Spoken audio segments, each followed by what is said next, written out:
তাল দিয়ে আপনারা বিভিন্ন ধরনের রেসিপি এর আগে শেয়ার করেছেন, তবে এই রেসিপিটি একদমই আলাদা। একঘেয়ে তালের মালপোয়া বা তালের বড়া, তালের পাটিসাপটা আমরা বাড়িতে কিন্তু বানিয়েছি, কিন্তু এই রেসিপিটি একটু আলাদা। আপনারা দেখুন আমি কিভাবে বানিয়েছি। মাত্র কয়েকটা উপকরণ দিয়ে কিন্তু ঝটাপট বানিয়ে নেওয়া যায়, অল্প সময়ের মধ্যেই তৈরি করে নেওয়া যায়, কিন্তু দেখতে হয় অপূর্ব, খেতে হয় দুর্দান্ত টেস্ট। কি করে আমি তৈরি করলাম, কি কি ব্যবহার করলাম, ছোট্ট একটা ভিডিও, সম্পূর্ণটা দেখুন, সঙ্গে থাকুন, আশা করছি আপনাদেরও ভালো লাগবে। চলুন তাহলে। নমস্কার বন্ধুরা, আশা করছি হয়তো সকলেই ভালো আছেন।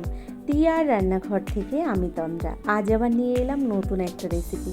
দেখতে থাকুন আমার সম্পূর্ণ ভিডিওটি, আশা করছি ভালো লাগবে। চলুন তাহলে রেসিপিটি শুরু করা যাক। আজকের রেসিপিটি তৈরি করার জন্য প্রথমেই দেখুন একটা কড়াইয়ের মধ্যে আমি দিয়ে দিচ্ছি কিছুটা দুধ বলতে এখানে আমি 250 গ্রাম দুধ দিয়েছি, লিকুইড দুধ। এর মধ্যেই দিয়ে দিচ্ছি 4 হাতা পরিমাণে তালটা কিন্তু কাঁচাই রয়েছে, আমি জাল করে নেইনি আগে। এই তালটাকে দুধের সঙ্গে বেশ ভালো করে কিন্তু আমি মিশিয়ে নিয়েছি। দেখুন বেশ অনেকটা ঘন হয়ে গেছে। এর মধ্যে এবার দিয়ে দিলাম স্বাদ অনুযায়ী একটু লবণ।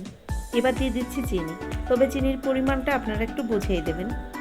এর মধ্যে চিনির পরিমাণটা একটু কম হলেই ভালো হয়, তো আমি এখানে 4 চামচ পরিমাণে চিনিটা দিয়েছি। চিনিটা দেওয়ার পরে ভালো করে দেখুন আমি মিশিয়ে দিলাম লবণ আর চিনিটা। এবার দিয়ে দিচ্ছি 2 চামচ বেটে নেওয়া নারকোলটাও দিয়ে দিলাম এই তালের মধ্যে। ভালো করে এভাবে কিছুক্ষণ আমি রান্না করে নেব। তো দেখুন এভাবে আস্তে আস্তে কিছুক্ষণ ধরে আমি ফুটিয়ে নিয়েছি তালটাকে। এবার এর মধ্যে আমি দিয়ে দিচ্ছি 250 গ্রাম চালের গুঁড়ো। আমি এখানে 250 গ্রাম লিকুইড দুধ নিয়েছিলাম, চালের গুঁড়োটাও নিয়েছি আমি 250 গ্রাম। দেখুন এখানে 250 গ্রাম চালের গুঁড়ি আমি দিয়ে দিলাম এই তালের মধ্যে। এবার এর মধ্যে দিয়ে দেব আমি 200 গ্রাম পরিমাণে ময়দা। তো দেখুন আমি এখানে 200 গ্রাম ময়দাও দিয়ে দিলাম তালের মধ্যে। এবার দেখুন চালের গুঁড়ি আর ময়দাটাকে তালের সঙ্গে বেশ ভালো করে নেড়ে চেড়ে আমি এভাবে মেখে নিচ্ছি। তো এভাবে কিছুক্ষণ টাইম ধরে কিন্তু আমি দেখুন মেখে নিচ্ছি। তো বন্ধুরা আমি এখানে যে চালের গুঁড়িটা ব্যবহার করেছি, আমি কিন্তু গোবিন্দভোগ চালের গুঁড়ি ব্যবহার করেছি। আপনারা চাইলে কিন্তু এখানে বাজারের কেনা চালের গুঁড়িটাও ব্যবহার করতে পারেন।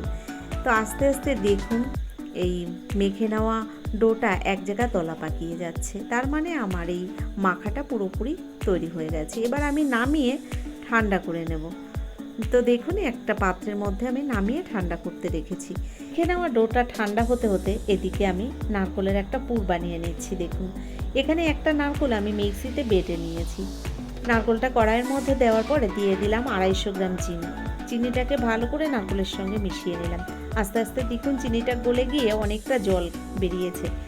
এবার এর মধ্যে দিয়ে দিচ্ছি 100 গ্রাম গুঁড়ো দুধটা দিয়ে দিলাম আমি এই নারকোলের মধ্যে। ভালো করে আমি এই দুধটাকে কিন্তু মিশিয়ে নেব এই নারকোলের পুরের ভিতরে।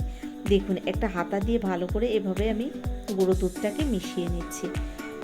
তো গ্যাসের ফ্লেমটাকে আমি মিডিয়াম হিটে রেখে কিছুক্ষণ টাইম ধরে এই পুরটা কিন্তু আমি রেডি করে নিচ্ছি। আস্তে আস্তে দেখতে পাচ্ছেন জলটা শুকিয়ে গেছে আর পুরটা কিন্তু পুরোপুরি রেডি হয়ে গেছে। তো বন্ধুরা আমি এখানে চিনি দিয়ে নারকোলের পুরটা কিন্তু বানিয়েছি। আপনারা চাইলে কিন্তু এখানে গুড়ও ব্যবহার করতে পারেন, তবে আমার মনে হয় চিনি দিয়ে এই পুরটা বানালে বেশি ভালো হয় দেখতে। দেখুন নারকোলের পুরটা কিন্তু এভাবে আমি কিছুক্ষণ গ্যাসের ফ্লেমটাকে লো ফ্লেমে রেখে রান্না করে নিয়েছি, আর কত সুন্দর দেখুন পুরটা তৈরি হয়ে গেছে। এবার এই পুরটাকে নামিয়ে আমি ঠান্ডা করে নেব। তার মধ্যে আমি যে আগে ডোটা ঠান্ডা করে নিয়েছিলাম এই ডোটাকে ভালো করে মেখে নেব হাত দিয়ে। নারকোলের পুরটাকে বানিয়ে আমি ঠান্ডা করতে রেখেছি, আর এদিকে দেখুন চালের যে ডোটা আমি আগে রান্না করে রেখেছিলাম এটাকে আমি হাত দিয়ে বেশ ভালো করে মেখে নিয়েছি। আর এটা মেখে নেওয়ার পরে এবার আমি এখান থেকে ছোট ছোট লেচি কেটে নেব। তো দেখুন এদিকে নারকোলের পুরটাকে আর একটু ঠান্ডা করে নিলাম নেড়ে চেড়ে। এবার দেখুন এখান থেকে আমি ছোট ছোট লেচি কেটে নিচ্ছি। একই সাইজের আমি লেচিগুলো কিন্তু কেটে নেব। তো দেখুন লেচির সাইজটা ঠিক আমি এরকমই রেখেছি, আর এভাবেই বাকি লেচিগুলো আমি সব কেটে নেব এখানে। তো এখানে দেখুন আস্তে আস্তে আমি বাকি লেচিগুলো এক এক করে সব বানিয়ে নিয়েছি, আর লেচিগুলো বানিয়ে নিয়ে আবার ফিরে এলাম। এবার আমি এখান থেকে একটা লেচি দেখুন আপনাদের দেখাচ্ছি, সাইজগুলো সব একই সাইজে রয়েছে। একটা লেচি আমি হাতের মধ্যে নিয়েছি।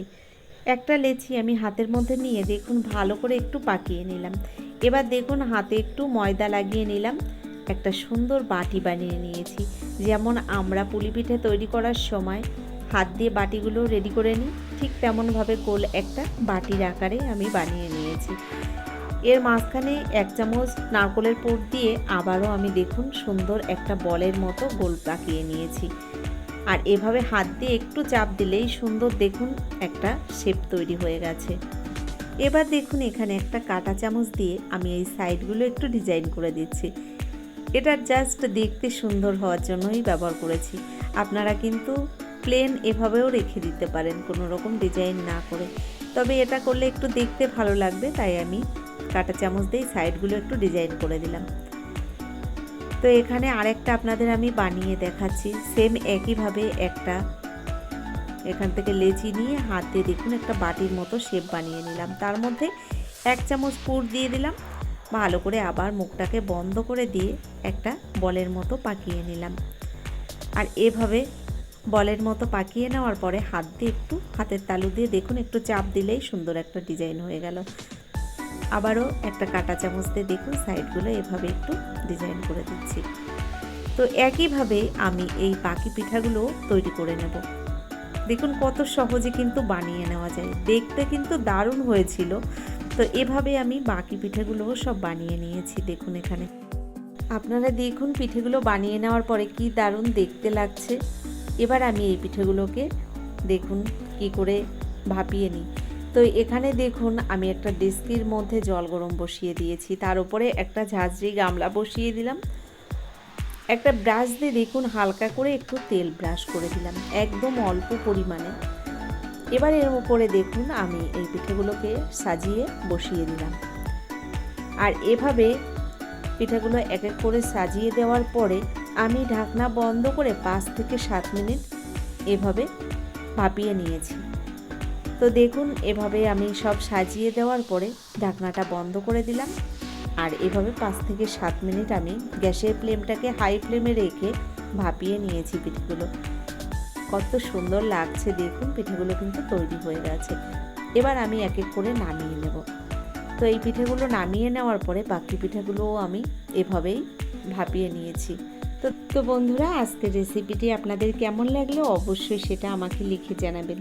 যদি আমার এই ভিডিওটি আপনাদের ভালো লেগে থাকে তাহলে ভিডিওটি দেখার পরে একটা লাইক দিয়ে, যারা এখনও চ্যানেলটিকে সাবস্ক্রাইব করেননি অবশ্যই আমার চ্যানেলটিকে সাবস্ক্রাইব করে আমার ভিডিওর পাশে থাকা বেল আইকনটি ক্লিক করে নোটিফিকেশানটা অল করে দেবেন। তো বন্ধুরা আজকের মতো এই পর্যন্তই, পরবর্তী ভিডিও নিয়ে হাজির হয়ে যাব। ততক্ষণের জন্য আপনারা সকলে ভালো থাকবেন, সুস্থ থাকবেন, টি আর রান্নাঘরের সঙ্গে থাকবেন। অসংখ্য ধন্যবাদ।